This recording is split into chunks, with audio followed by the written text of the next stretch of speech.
Assalamualaikum warahmatullahi wabarakatuh.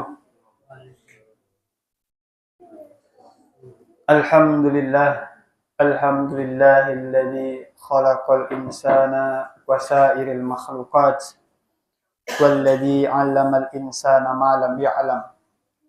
Asyhadu an la ilaha illallah wahdahu la syarika lah wa asyhadu anna Muhammadan abduhu wa rasuluhu la rasula wa la nabiyya ba'dah.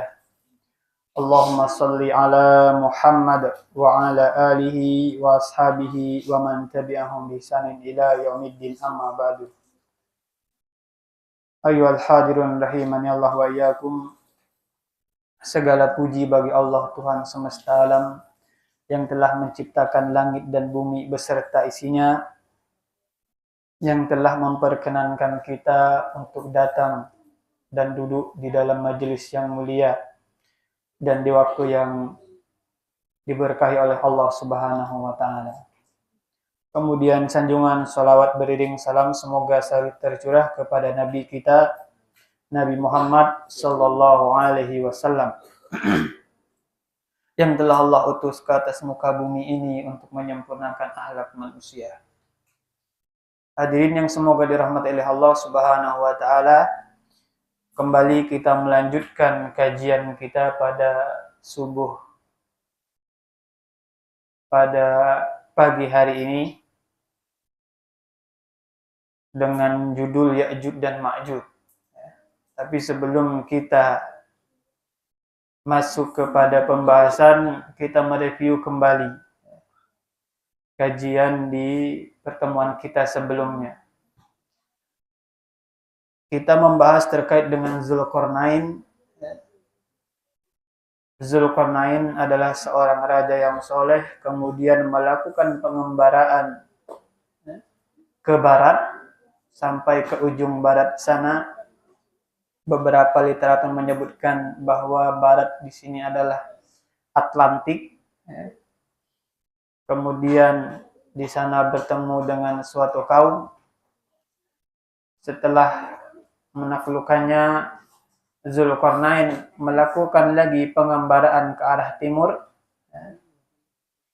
Nah, di pertemuan sebelumnya kami menyebutkan bahwasanya daerah yang dilalui oleh Zulkarnain ini sampai ke ujung timur adalah pegunungan Tibet. Ini kekeliruan di sumbernya. Jadi dalam tafsir fi Zilalil Quran itu Sayyid Qutb menyebutkan bahwa yang dimaksud di sini adalah wilayah Afrika Timur. Tapi memang ada beberapa literatur, salah satu literatur yang kami baca ada makalah berjudul Imperatoriyah Zulkarnain Al-Ilmu wa Tamkin wa Nahdoh. Dalam makalah ini menyebutkan bahwa wilayah timur yang dijelajah oleh Zulkarnain ini adalah dataran Tibet. Salah satu alasannya kenapa? Karena dataran tinggi yang paling tinggi di dunia adalah dataran Tibet ini. Tingginya sekitar 4.500 mdpl Ini bisa dicek. Nah, Tibet ini bergelar atap dunia saking tingginya daerah dataran tinggi Tibet. Maka ini salah satu teori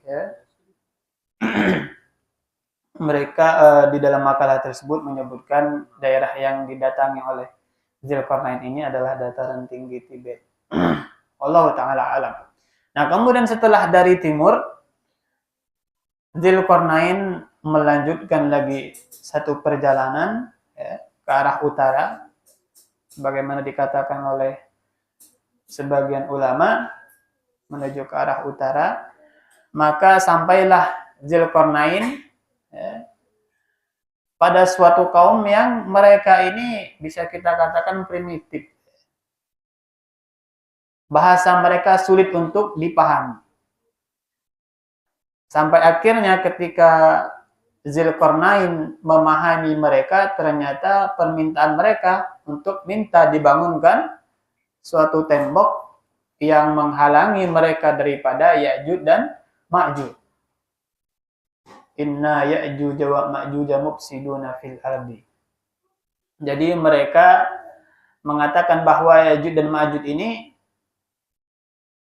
membuat kerusakan di muka bumi. Jadi kalau menyerang maka porak-poranda.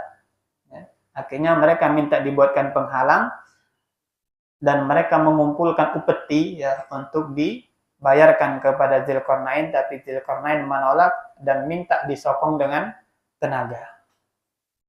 Nah, kemudian di pembahasan ini ya, di waktu yang sebentar ini kita akan mengisahkan secara ringkas tentang Ya'juj dan Ma'juj. Siapa sebenarnya Ya'juj dan Ma'juj ini? Bagaimana asal usulnya? Bagaimana ciri-cirinya? Nah, ada pendapat yang mengatakan bahwasanya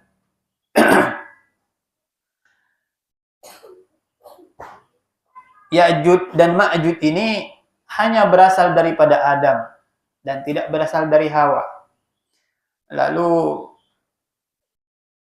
pendapat ini mengatakan bahwa suatu ketika Nabi Adam tidur lalu mengalami mimpi basah. Nah, kemudian ketika Nabi Adam alaihissalam mengalami mimpi basah sehingga spermanya itu jatuh ke tanah, lalu sperma yang jatuh ke tanah inilah yang menjadi Ya'juj dan Ma'juj. Ini pendapat pertama. Tapi pendapat ini dibantah. Dibantah oleh para ulama. Salah satu yang membantah pendapat ini adalah Ibnu Hajar rahimahullah ta'ala. Nah, dari sekian banyak pendapat, maka yang paling baik dan paling kuat sebagaimana sabda Nabi sallallahu alaihi wasallam, inna Ya'juj wa Ma'juj min waladi Adam. Bahwasanya Ya'juj dan Ma'juj itu anak daripada keturunan Nabi Adam.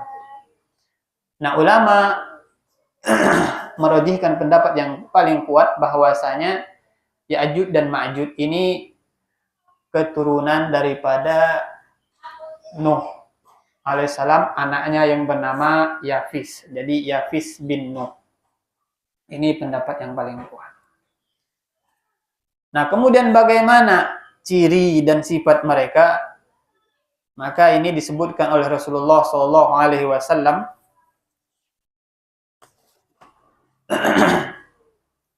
Innakum taquluna la aduwa wa innakum la tazaluna tuqatiluna aduwan hatta ya'ti Ya'juj wa Ma'juj. Sesungguhnya kalian mengatakan tidak ada musuh, sementara kalian akan senantiasa memerangi musuh sampai Ya'juj dan Ma'juj keluar. Iradul wujuh, muka mereka lebar, kata Rasulullah. Jadi mukanya lebar. Sigorul uyun, matanya sipit.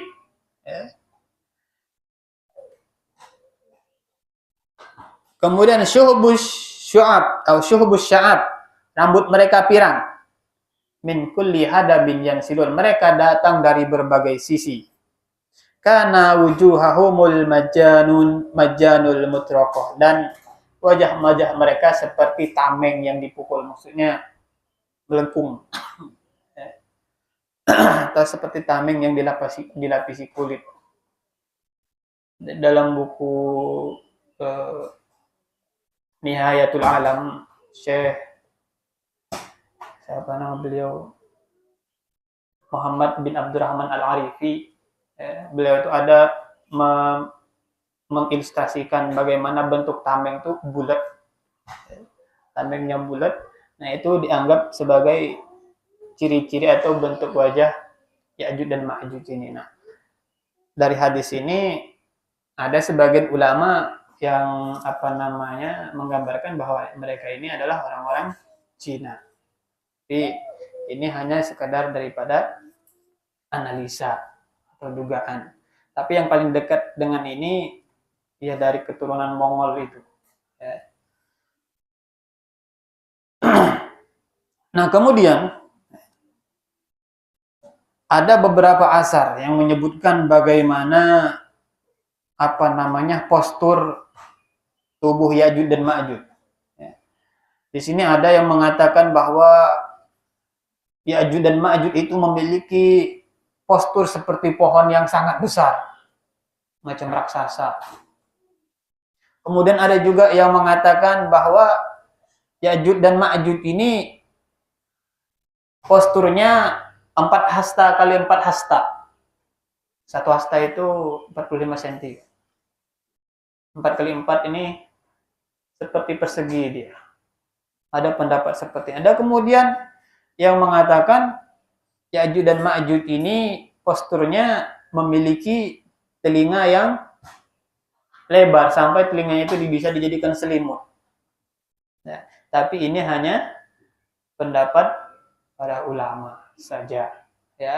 Tapi nanti dalam hadis akan kita temukan bahwasanya Ya'juj dan Ma'juj itu mereka kuat orang-orangnya, ya.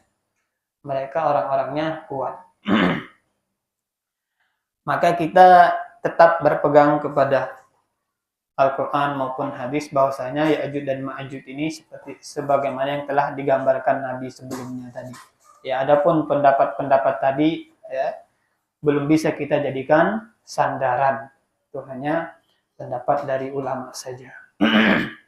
Nah, kemudian ya, kita masuk ke poin selanjutnya bahwasanya Ya'juj dan Ma'juj ini sudah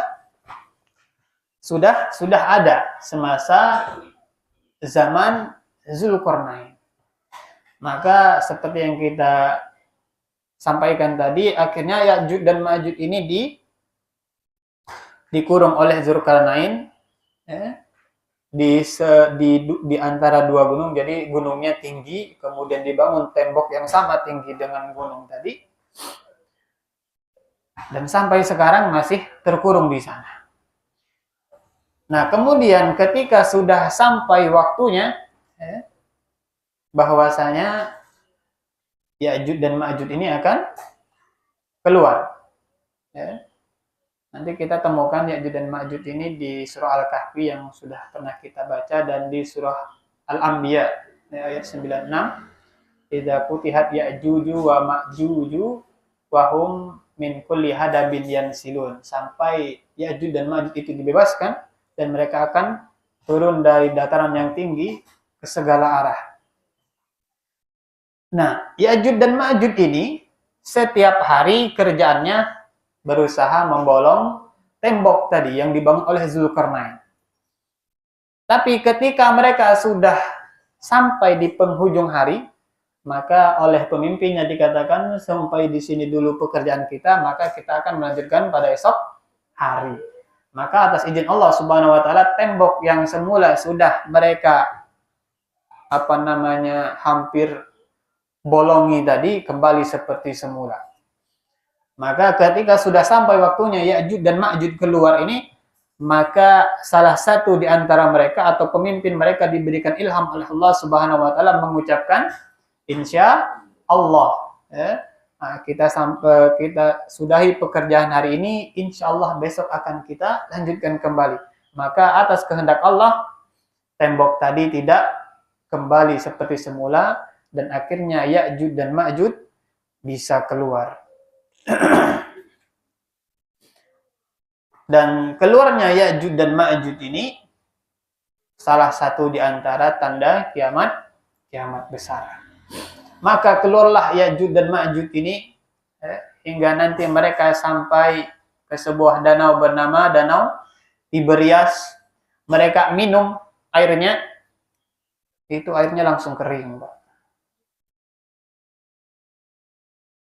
Nah, ini lupa tadi di bagian awal kita jelaskan bahwasanya Ya'juj dan Ma'juj ini jumlahnya sangat banyak, luar biasa.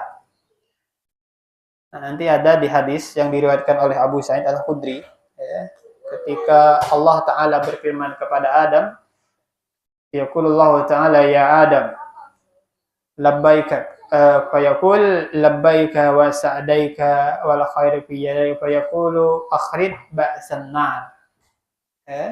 Kata Allah Subhanahu wa taala, keluarkanlah rombongan penghuni neraka. Wa ba'sun nar. Apa kata Nabi Adam? Berapa jumlah penghuni neraka itu? Maka kata Allah Subhanahu wa taala, min kulli alfi tis'a mi'atin wa tis'atan wa tis'ina. Nah, di sini Allah taala mengatakan jumlah mereka 1000 kurang 1 berapa? 999. Qalu wa ayyuna dzalikal wahid, maka ada seorang sahabat bertanya, siapakah di antara kami yang termasuk satu orang itu? Ya, maka Rasulullah menjawab, abshiru fa inna minkum rajulan wa min ya'juj wa ma'juj alfan. Kata Rasulullah, bergembiralah kalian karena satu orang dari kalian, sedangkan 1000 kurang 1, 999 adalah dari golongan Ya'juj dan Ma'juj. Artinya apa? Banyak betul nih Ya'juj dan Ma'juj. Dan di hadis lain, Rasulullah SAW bersabda, walan yamuta minhum ahadun illa taraka min dzurriyyatihi alfan fasa'idan. Tidak akan mati salah seorang di antara mereka kecuali mereka itu meninggalkan 1000 keturunan setelahnya, fasa'idan atau lebih banyak. Jadi satu orang 1000 keturunan. Maka bayangkan betapa banyak itu sejak zamannya Zulkarnain sampai sekarang.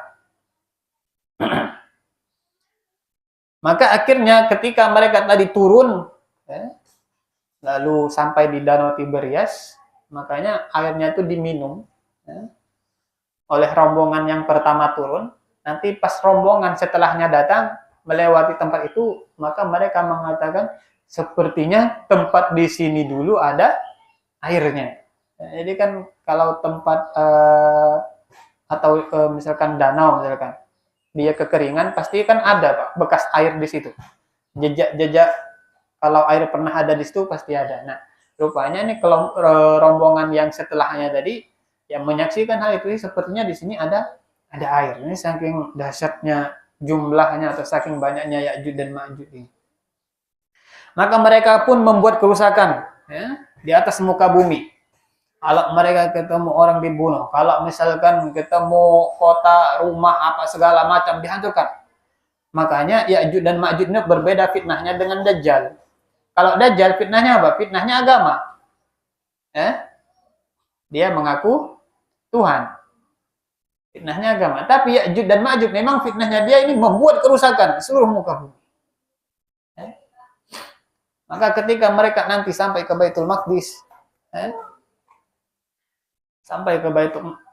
Maqdis, mereka mengatakan setelah mereka membuat kerusakan di muka bumi ini, kan tadi sudah kita sebutkan inna Ya'juj wa Ma'juj mufsiduna fil ardi. Ya'juj dan Ma'juj ini salah satu sifatnya membuat kerusakan. Dan di hadis lain Rasulullah SAW bersabda, wa innahum law ursilu ilan nas labsadu alaihim ma'aisyahum.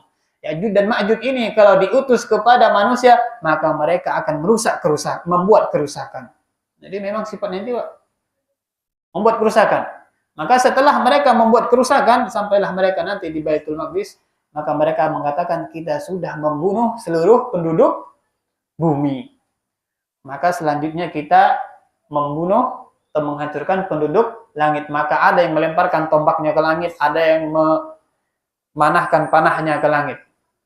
Maka atas kehendak Allah Subhanahu wa taala, panah yang mereka tembakan ke langit atau tombak yang mereka lemparkan ke langit berlumuran darah. Berlumuran darah. Lalu mereka mengatakan sesungguhnya kita sudah meratakan, menghancurkan atau membunuh penduduk langit. Maka yang tersisa hanyalah penduduk di dalam benteng. Nah, ini tadi di bagian awal terlewat bahwasanya ketika Ya'juj dan Ma'juj keluar ini Nabi Isa alaihissalatu wassalam mengungsi ke Bukit Tursina. Jadi diberitakan oleh Allah Subhanahu wa taala, kata Allah Subhanahu wa taala bahwasanya aku akan mengeluarkan hambaku. Maka ungsikanlah orang-orang yang bersamamu ke Bukit Tursina. Maka Nabi Isa dan kaum muslimin mengungsi ke Bukit Tursina. Nah, Ya'juj dan Ma'juj ini keluar. Nah, setelah mereka membuat kerusakan tadi sebagaimana kita sebutkan, nah, tinggallah Nabi Isa alaihissalam dan orang-orang muslim yang terkepung oleh Ya'juj dan Ma'juj. Makanya dalam hadis itu satu kepala sapi lebih berharga daripada 100 dinar. Kenapa? Karena saking susahnya mendapat makanan. Ya, karena dikepung oleh Ya'juj dan Ma'juj ini. Jadi mereka dalam keadaan terdesak, ya, kelaparan, kehabisan bahan makanan, ya, terisolir, ya, gara-gara Ya'juj dan Ma'juj ini. Akhirnya apa? Akhirnya orang-orang meminta agar Nabi Musa alaihissalam berdoa kepada Allah Subhanahu wa taala. Maka berdoalah Nabi Isa alaihissalam. Maka setelah Nabi Isa alaihissalam berdoa, maka Allah Subhanahu wa taala menurunkan nagof, menurunkan ulat yang biasa ada di hidung unta yang bisa membuat unta itu mati atau kambing. Nah, akhirnya diturunkanlah ulat oleh Allah Subhanahu wa taala yang memakan atau menggigit tengkuk-tengkuk orang Ya'juj dan Ma'juj ini. Nah, karena ulat ini saja akhirnya mereka ini mati satu persatu. Itu bergelimpangan, jatuh itu langsung. Nah, setelah itu matilah Ya'juj dan Ma'juj ini, maka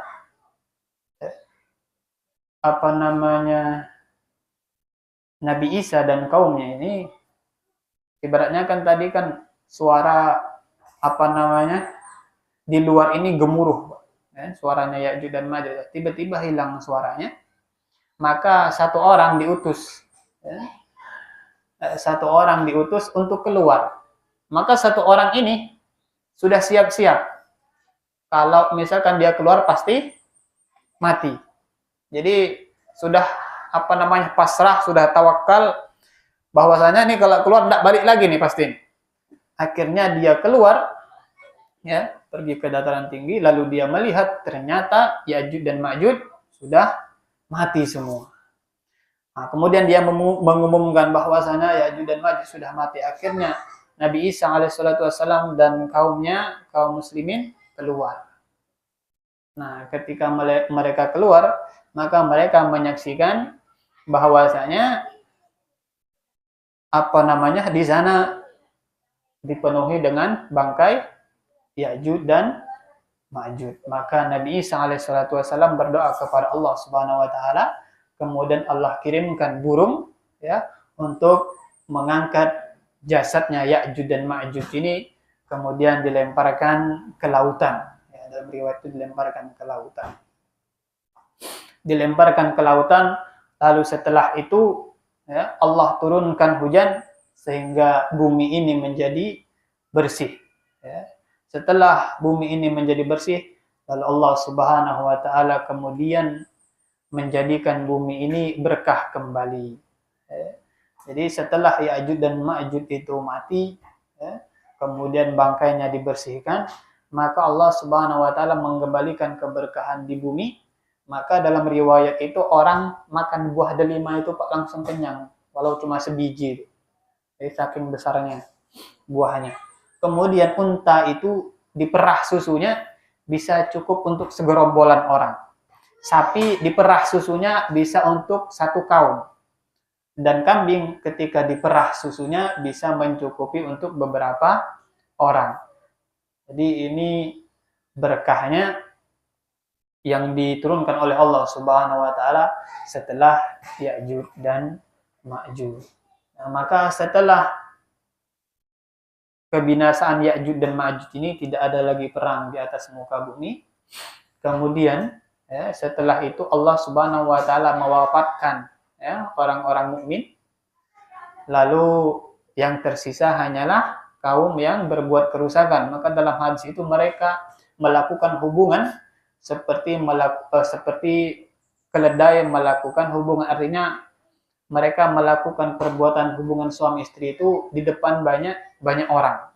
Nah, itu tanda kiamat akan segera terjadi. Jadi kiamat itu tidak akan terjadi kepada seburuk-buruk makhluk yang berada di atas muka bumi. Makanya nanti meninggal semua orang-orang mukmin sampai nanti kepada kaum terakhir atau manusia terakhir yang banyak membuat kerusakan, maka di masa itulah kiamat terjadi. Nauzubillah summa nauzubillah. Maka ini beberapa ringkasan ya.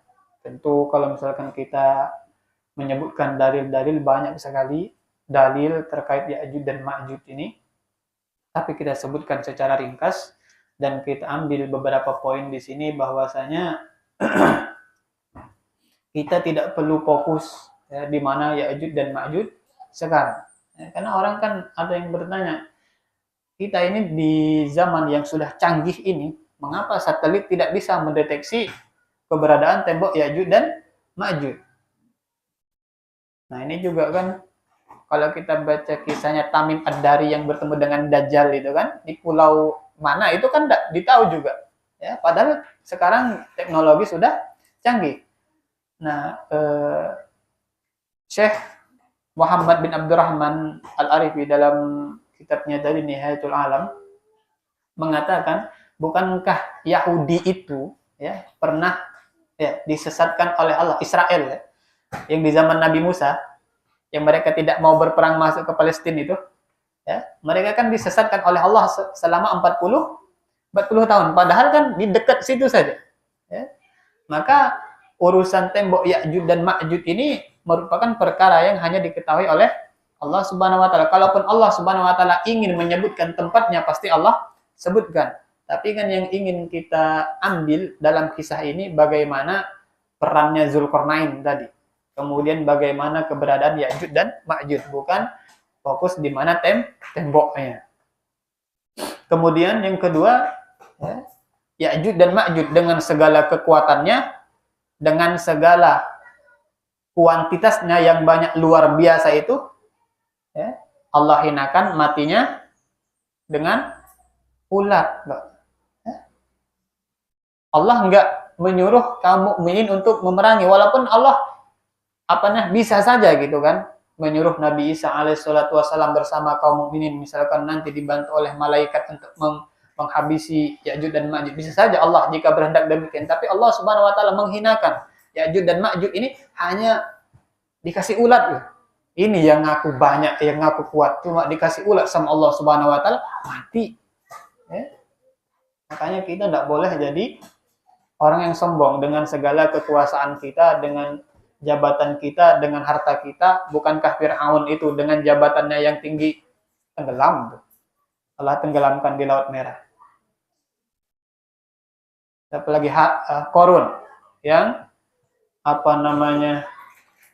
punya harta luar biasa banyaknya sampai gemboknya saja itu ya, dibawa oleh orang-orang yang kuat atau dibawa oleh bigol.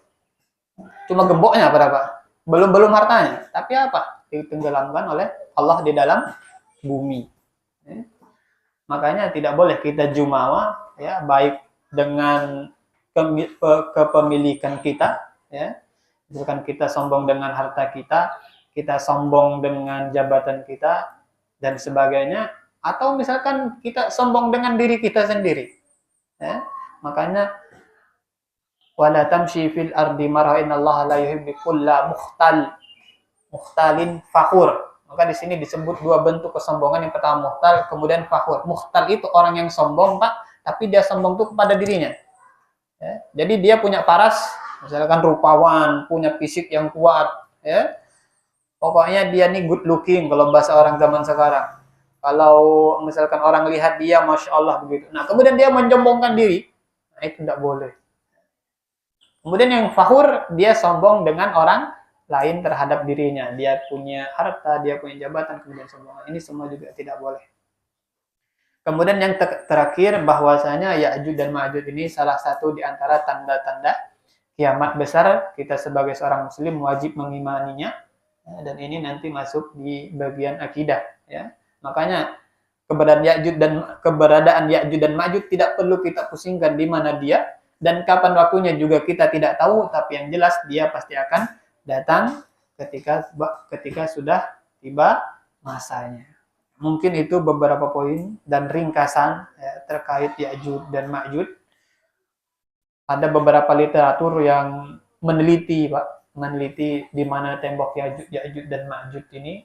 Ya, nanti mungkin bisa kita baca sendiri karena terlalu panjang jika kita sampaikan di sini. Marilah sama-sama kita tutup dengan doa kafaratul majlis. Subhanakallahumma wa bihamdik, asyhadu an la ilaha illa anta, astaghfiruka wa atubu ilaik. Assalamualaikum warahmatullahi wabarakatuh.